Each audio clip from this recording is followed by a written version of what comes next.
जट्सम्यान हानाहान भएको छ भर्खरै।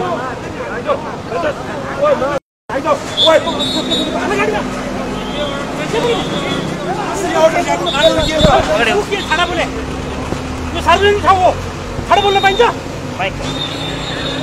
अन्याय भयो बोल्नु पर्दैन। गर्नुहोस्, अरू बोल्नुहोस्, तर ठाडो के बोलेको त्यो शब्द? तपाईले मलाई के भने तपाईँ झुटो कुरा बोल्ने? हैन, शब्द भनेको मान्छे आज आउने। आज के शब्द बोल्नुभयो अहिले सार्वजनिक ठाउँमा? मैले नमस्कार सर भने। समाचार गाली भएको यो शब्दले हेर्नुस् रेकर्ड गर्नु।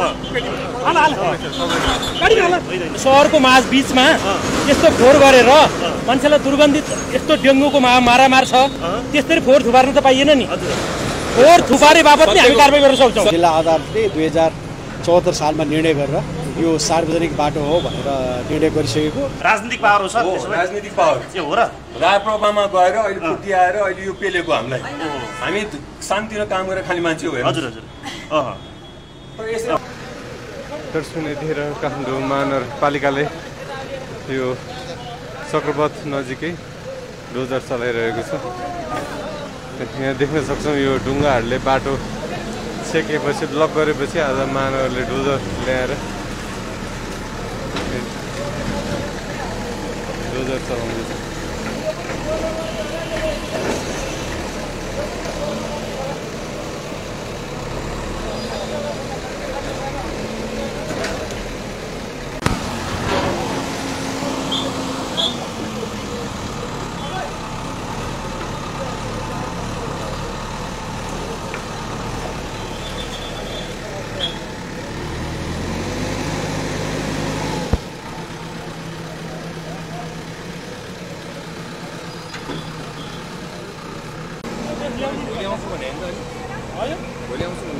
होइन, तपाईँले आजै गरिदिनुहोस् भन्नुभयो, मैले आजै गरिदिएँ। होइन, हजुरले आजै गरिदिनुहोस् भन्नुभएको थियो नि त।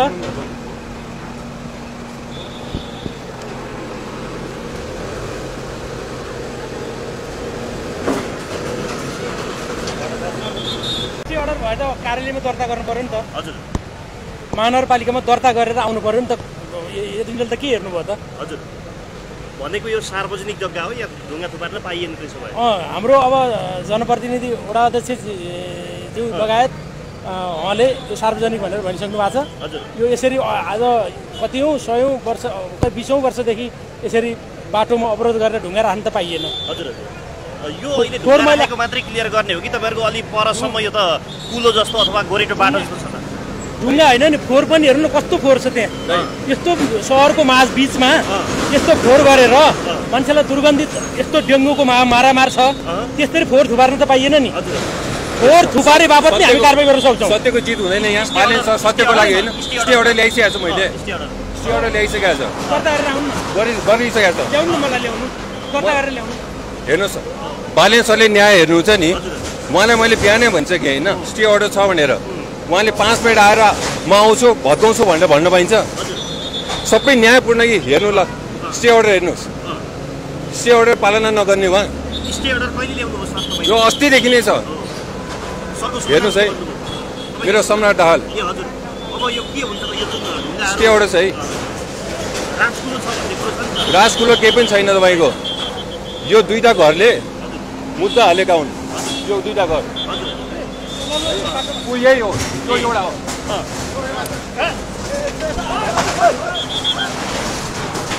जट्सम्यान हानाहान भएको छ भर्खरै।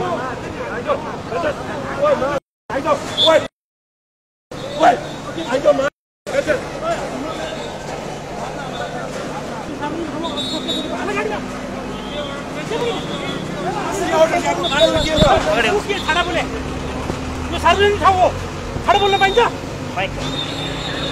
अन्याय भयो बोल्नु पर्दैन। गर्नुहोस्, अरू बोल्नुहोस्, तर ठाडो के बोलेको त्यो शब्द? शब्द के बोले? शब्द के बोल्नुभयो? तपाईले मलाई के भने तपाईँ झुटो कुरा बोल्ने? हैन, शब्द भनेको मान्छे आज आउने। आज के शब्द बोल्नुभयो अहिले सार्वजनिक ठाउँमा? मैले नमस्कार सर भने। समाचार गाली भएको यो शब्दले हेर्नुस् रेकर्ड गर्नु। हाल हाल। गाडी हाल।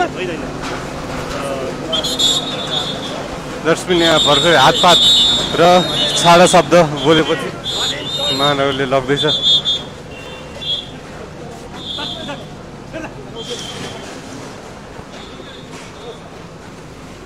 भित्र हैन, कहाँ भित्र?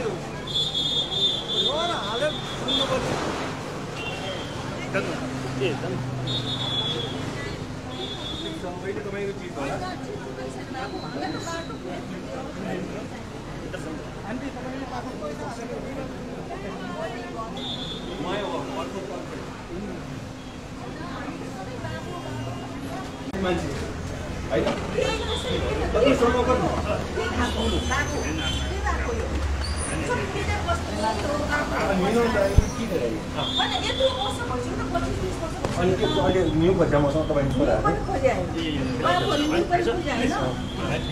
अब यो बाटोहरू बाटो गर्ने बाबुहरू घरको छैन गरौँ त हामीले मेरो मम्मीहरूलाई तपाईँको कान्छो छोरालाई एकचोटि बसेर छलफल गरौँ भन्दाखेरि तपाईँहरू नमान्ने अहिले तपाईँको छोरा राप्रपामा हुनुहुन्छ जस्तो मुद्दा परेको रहेछ नि त उहाँहरूको त नम्बरी रहेछ नि त नक्सा छ सबै छ उहाँहरूकोमा नक्सा छ चाहिँ हेरेर आइसक्नु भयो नक्सामा किता स्पष्ट छ त उहाँको छोरा राप्रपामा हुनुहुन्छ अहिले ओडामा हुनुहुन्छ होइन राजनीतिक पावर हो सर राजनीतिक पावर ए हो र राप्रपामा गएर अहिले फुर्ती आएर अहिले यो पेलेको हामीलाई हामी शान्तिमा काम गरेर खाने मान्छे हो हजुर हजुर तर यसरी अन्याय गर्नु भएन नि यो अहिले तपाईँले रमेशलाई गर्नुभयो नि यसको प्रतिक्रिया राम्रो छु हजुरहरूको यहाँ गाई पालन थियो कि थिएन हामीले पहिला पहिला गाई लान दिएको होइन होइन तिनजना मिलेर बस्ने भए यो सबै चाहिएको थिएन नि तिनवटा घर त हो नि मिल्नुपर्ने होइन अनि मिलाउँ भनेर तपाईँहरूले यहाँ म यो बाटोमा अलिकति ढुङ्गा खन्याउँछौँ भनेर अनि सटर खोलिदिने बाटोमा यो 3 फुट नछोडिकन घर बनाइदिने होइन हजुरहरूको घर बनाउँदाखेरि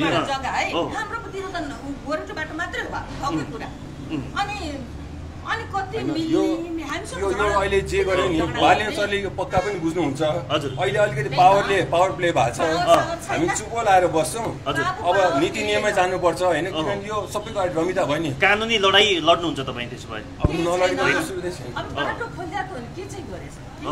होइन अहिले पनि हेर्छु 3 जना परिवार बसौँ त्यसको समस्याको समाधान गरौँ तर मलाई यहाँ आएर जिस्काउने काम हजुरको छोराहरूले मलाई त्यति गर्नु किनभने सोझो मान्छेलाई त्यो राम्रै भनेको छु त उनीहरू पनि राम्रै भनेछ केही भएको छैन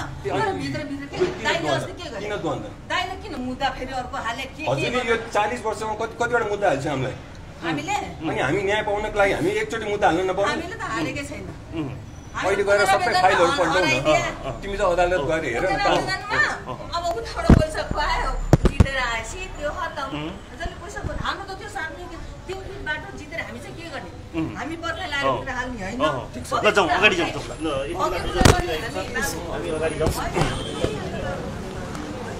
दर्शनमा यो 3टा घरबीच विवाद भएको छ र आज महानगरले यहाँ यो बाटो पन्साएको छ 1 वर्षदेखि यो बाटो बन्द थियो यो ढुङ्गाहरू हटाएर आज महानगरले यहाँ बाटो डोजर चलाएर बाटो खोल्दैछ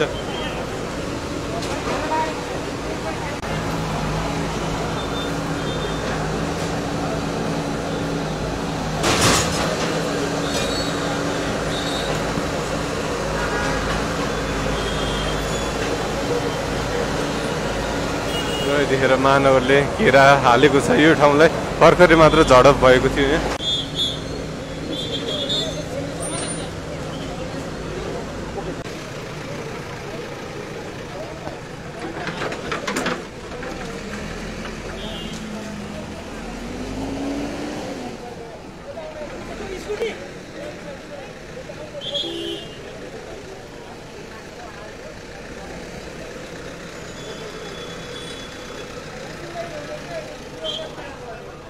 देख्न सक्नुहुन्छ दर्शक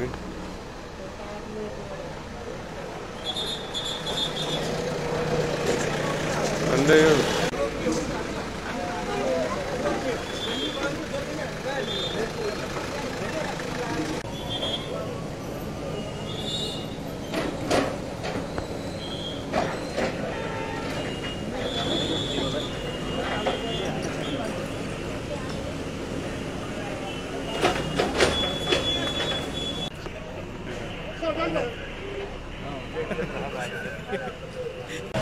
यो यस्तो छ तपाईँको यो लामो समय यो कुमारी मार्ग गल्ली हो यो लामो समयदेखि विवादित जग्गा र सम्मानित जिल्ला अदालतले 2074 सालमा निर्णय गरेर यो सार्वजनिक बाटो हो भनेर निर्णय गरिसकेको र 2077 सालमा फेरि पुनरावेदन अदालतले पनि निर्णय गरेर यो बाटो सार्वजनिक बाटो हो।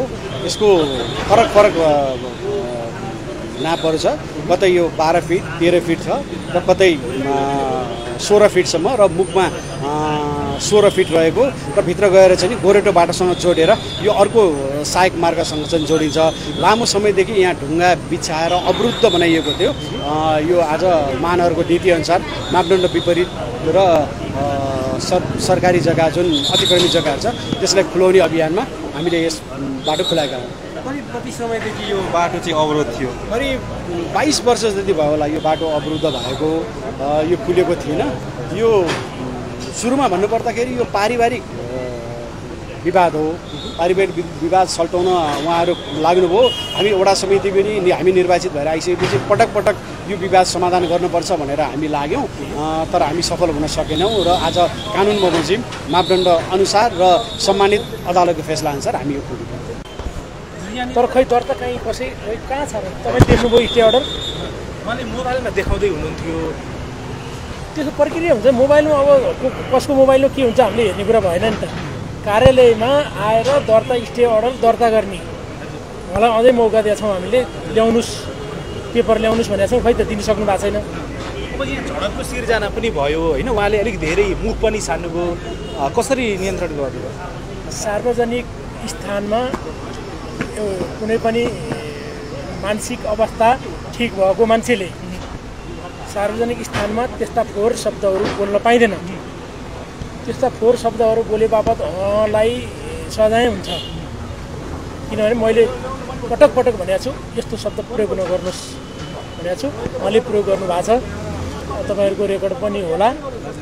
त्यसको लागि आवश्यक हामी कारबाहीमा छौँ। हस्, धन्यवाद सर।